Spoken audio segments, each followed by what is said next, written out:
Welcome, dear viewers, to my latest video clip entitled Total Inventory of French Silent Letters, Some Rules and Some Old Sounds. In French, we will call it l'inventaire total de lettres françaises muettes, quelques règles et sons bizarres. Well, we are going to talk about all the silent letters that exist in French, starting from letter A of the Roman alphabet up to Z. The reason for this clip is basically to reduce, to mitigate the number of mispronunciations we hear, from these international news channels. They are really, to most people outside, the native sound, the countries like the USA and the UK, outside those two countries, we consider those channels to be really the gospel truth this side of the angle. And so when they mispronounce, that mispronunciation will be picked by viewers and they will reproduce it in their own vive voce, which is an oral examination at tertiary education, and then lose marks. We are trying to rectify the frequency. They are human beings. They are normal human beings. They are not angels. So mistakes will always be there.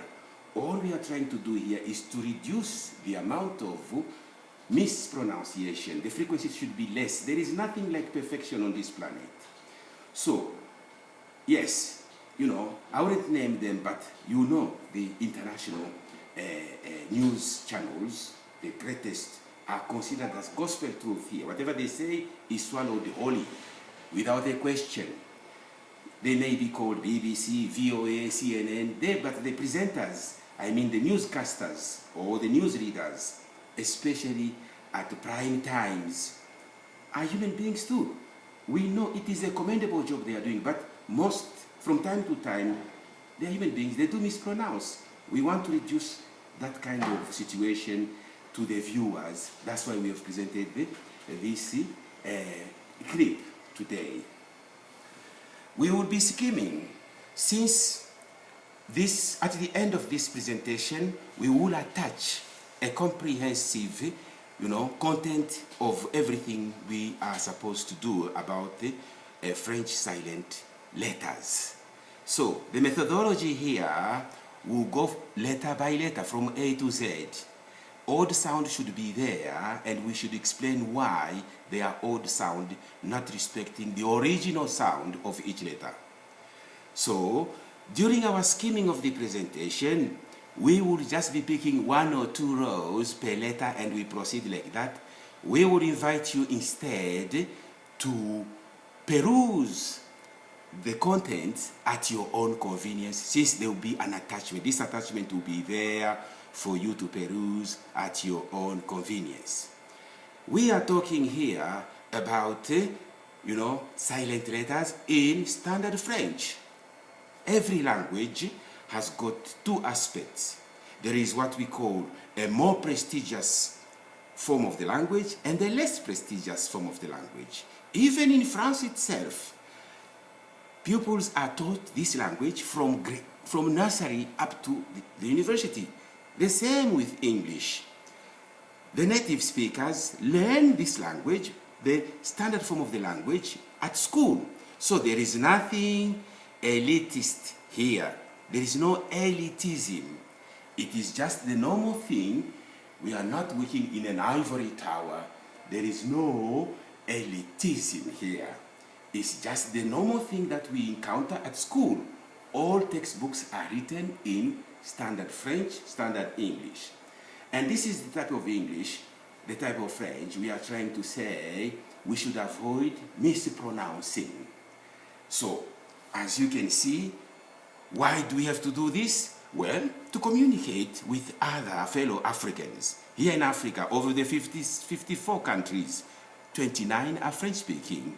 We need to converse with those people, according to Google.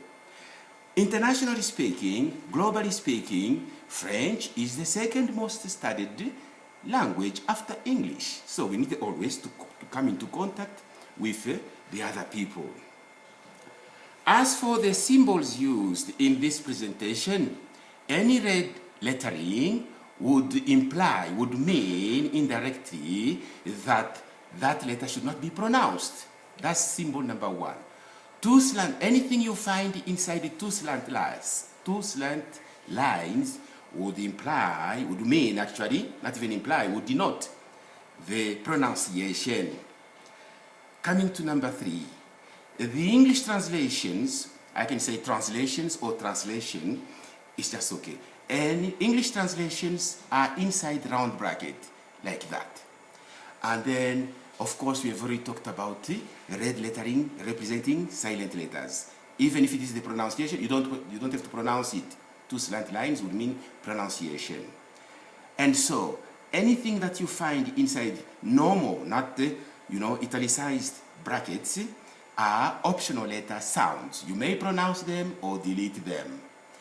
When it is orange color, we are talking about the letter under discussion, the one we are discussing in this particular clip. And then when we get green color, this will represent sound junction, what we call sound liaison. So sound junction would mean the last letter from this word and the first letter from the new word would make one sound. So that's how, those are the symbols we are going to use in this clip as we skim through. While there, allow me to mention also something on, because we have talked about all the letters of the Roman alphabet. So we have here rules on nasal sounds. Nasal sounds are only 4 in French, and this is something which is not there in English. Now, learners of French ought to know about this kind of new phenomenon. So, nasal sounds are 4.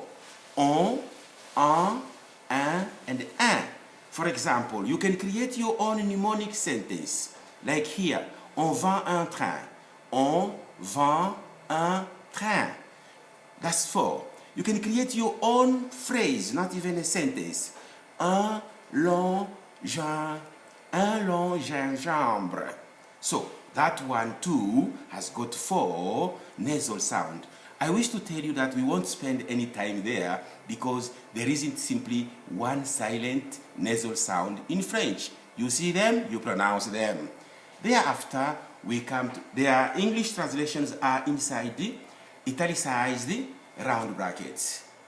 Now we start from letter A, and I wish to report to you, dear viewers, that this research paper found no case of French silent letter A. You see it, you pronounce it. And it's very easy with French, easier than in English, because in English the same A might mean A, like table, might mean A, like about, might mean O, like O, and so it has so many sounds in English. But in French, A is just A. We come to plomb, B. We come now to B. This is plomb. We write B, we don't pronounce it. And so plomb in English is lead, not lead. Lead is a verb to conduct. Lead as a chemical element. And so we have also here d'aplomb, where that's one. And then we have here, that would mean steady, straight. It's an adverb. And aplomb, confidence. Only that word has got a silent B. We move on to letter C now. Letter C, as you can see, all those in red ought not to be pronounced. Where you stock your food, it's not estomach. No, it's estomac. You write C, you don't pronounce it. We have picked at random. Le tronc, not le tronc. So all those in red, like we said, we are skimming. Those interested would have time to go through. It will be an attachment, as again, I'll keep on repeating. After all, repetition and memorizations are two, inseparable items features of any learning process. No one can learn without repeating, without learning by heart.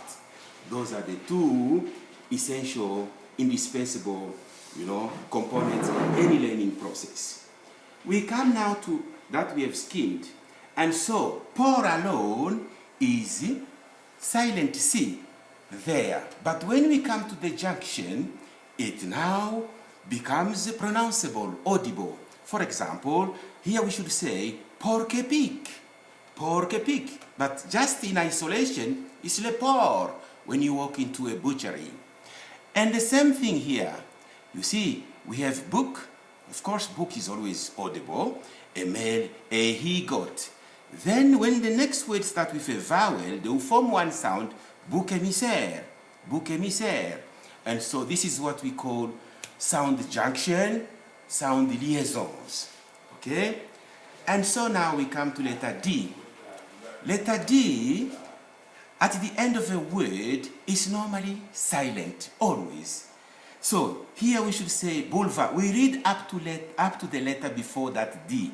All these in red should not be read. We have put even the phonetic transcriptions there to help you on your own, at your leisure, go through the correct reading. We hope you have a dictionary. If not, there is one on, there are so many on online dictionaries nowadays. But there is something we have to point out here. When this D, silent D, if it is masculine, because gender is very important in French, when it is masculine, it is silent D. If it becomes feminine, now it becomes audible. A lady who's making noise is bavarde. But a boy who's making noise is just bavard. The spellings will end with D, here with E. But then what changes is the gender. The gender affects also the pronunciation. As for sound junction, I want to report to you that any D followed by any vowel in the next word, like I'm showing here, I'm pointing here, will form the letter T with that vowel there. So here we should say not grand A, grand écrivain, no, grand écrivain, T, grand écrivain, as you can see there. Quand il vient, not quand il, no, this D becomes a T. Why? Ask grammarians. We are simply towing the line because that's what is obtained in grammar books. Quand elles sont. And so, this becomes D and E in sound junction. They will produce the sound T. Same even there. Prend-elle mon sac? It is still the same rule applying. And so, we go through and we come to E. E in French is E. When is it silent? Well, it is silent when it is at the end of a word. Normally, we don't pronounce it unless it bears an accent. All these E's at the end of these words have no accent, either grave, circumflex, or aigu. Therefore, they are silent in French. Even if you add an S, they are still to be silent. And so, we will get here un homme, une amie. You don't pronounce amie.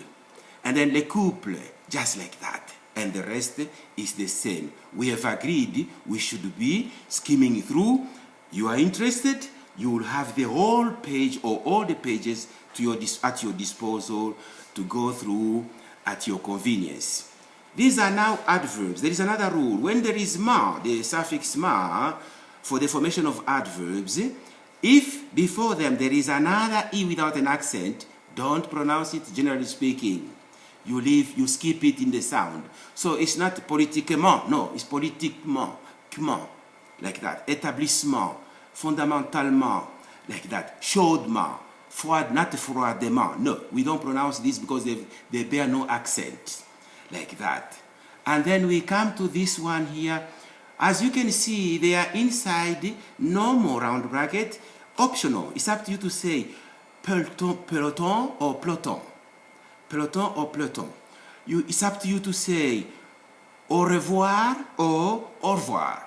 It's up to you to say revenu or revenu. You can pronounce it or you can delete it. That's why this is in white like that. inside no more, non-italicized round bracket. We come to this one again. Whenever you see airy, you see at the end all the E's without an accent are silent in French. So we will call here boulangerie, not boulangerie, no, boulangerie. Chérie, there is an accent, that's why I pronounce it. There is accent aigu. Chérie. Charcuterie, not charcuterie. Confiserie, confiserie. We'll come to this one S between two vowels will always produce Z sound in French, not S. And so confiserie, boucherie, not boucherie. You can say boucherie, but you lose marks in an oral examination.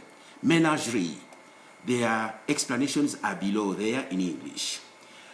So now we move on to the same. These are now the same thing continuing. But here, although they have no accent, we have to pronounce them. No, that's vainement, politiquement.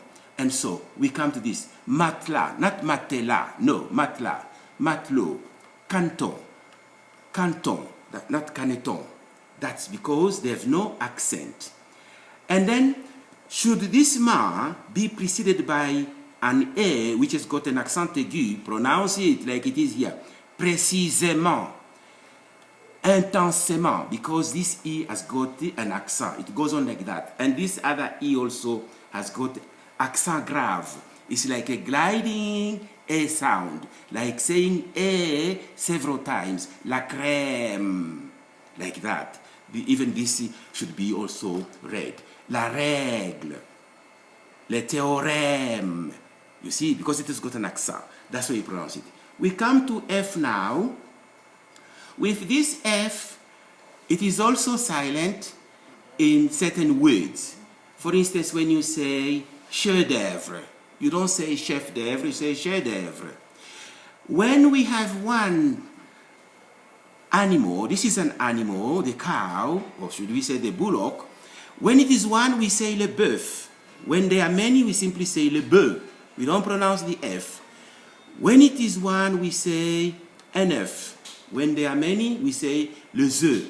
We don't pronounce the F again. So that's another exception. The same. So we have also included here two other words like un os for one bone and des os for many bones. The S there will not be heard also. So these are the silent letters, silent F letters for French. Now we have here cerf. We don't say cerf volant, we say cerf volant. Our nerves, we say nerve. We don't say nerve, like that. And then we move on. There is an odd sound here. It was supposed to be fin, but grammar tells us it should be 20, 9 ans. So 9 ans is for 9 years. It's a special case. Then we come to G. Letter G, at the end of a word, will normally produce the sound, will normally be silent. So we have here le faubourg, le rang, les doigts. All those in red are not supposed to be heard. An orang-utan, like that. We now come to this one, G followed by N. This is just a special case. The sound will be nye. It's not part of the silent letters, but it's necessary to know that their pronunciation is a bit strange. It will be nye. And then we come to letter H. Oh, by the way, while we are there on G, most GN are nye in sound, but these are exceptional cases where they will be pronounced as diagnostic, not diagnostic, diagnostic, gnome, and then agnostic, and then gnu. So these must be pronounced. They are not part of the nye. They are special cases. Then we move to H. H here is normally silent in French. There is no, in other words, we are saying there is simply no aspirate or aspirated H in French. All the H are to be omitted in sound, but they should be there in spelling. This is why we have T followed by H. We will simply say théologie, le thème. because H is silent. Then we have H, which is preceded by C in French. We get normally the sound che. They are not odd sound, but for you just to know. We go on like that. And there is this D, rule D, which says any CH followed by any will sound K if it is followed by a consonant. For example, okay, here are some exceptions. Choral, and then charisme, the sounds are there. All these will produce the sound K.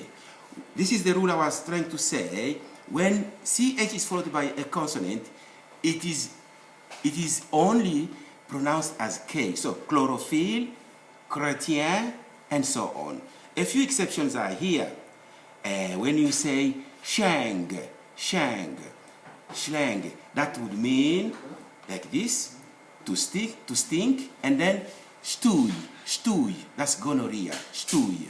So this CH followed by a consonant doesn't follow the rule of K. It still remains she. Then we come to silent CH. Silent CH are also found in this word yacht.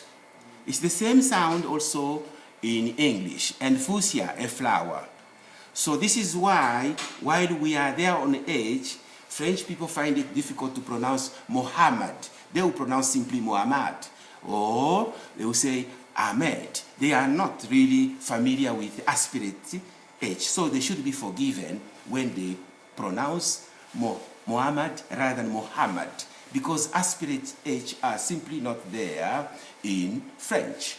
We now come to I.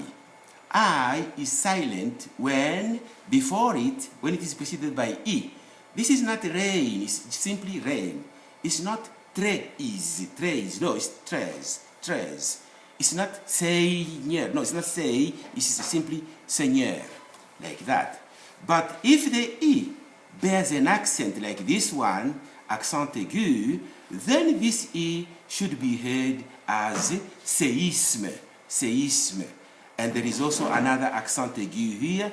We should pronounce it as réimprimé, and then said. This is because this E before I has got what we call accent aigu.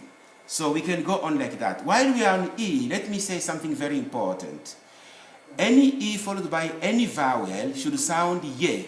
Any E followed by any other vowel. Here E is followed by E, pie. Here E is followed by A, pia, piano, Siamese, like that. It's not triangle, no, it's triangle. And so, here we have got pièce, followed by, it is followed by what? An E, which has got an accent grave. So we pronounce it as pièce. So now, this is now J, and we wish to report, we now go to J, silent J, and we wish to report that there is simply no silent J letter in French. But we have strange sound. Here we will write J, but we pronounce it as marijuana. That's in French dictionary, you will find that sound. And here, instead of J, we'll pronounce it as a jumper, and then a junkie, like that. These are strange sounds for J, but there is no silent J sound.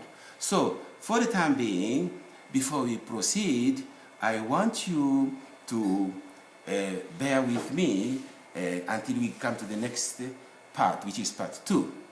So, for the time being, we call it part 1 indeed. Thank you very much for your attention, and stick around still for our next presentation, part 2. Thank you very much once more.